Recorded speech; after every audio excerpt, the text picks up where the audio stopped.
Ca' Foscari di Venezia dà il via a un corso di laurea in scienze umane e ambientali. Dalla TGR del Veneto, Luca Colombo. Environmental Humanities, Scienze Umane Ambientali, laurea magistrale. Ca' Foscari è la prima università d'Italia a proporla. A Venezia, fragile frontiera. Questi ultimi mesi Venezia ha sopportato e subito l'acqua alta, la pandemia, incidenti industriali e queste sono esperienze da cui noi possiamo anche trarre preziosissimi insegnamenti. Corso biennale in inglese. Vi si accede con laurea triennale di primo livello dalle aree umanistica, scientifica, economico-giuridica.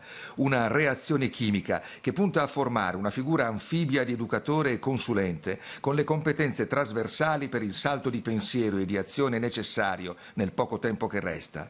Numero programmato fino a 70 iscritti, 15 posti per stranieri, 2 fasi di selezione a giugno e fra luglio e agosto. Saranno valutati curriculum e motivazione. Si parte in autunno, lezioni anche sul campo. Base Cabotaccin, sede del Centro Interdisciplinare Scienze Umane e Cambiamento Sociale di Ca' Foscari. La questione ambientale è la grande questione del nostro tempo e non si può affrontare solo da un'unica angolatura. C'è bisogno dell'alleanza tra le scienze naturali, le scienze sociali e la cultura umanistica.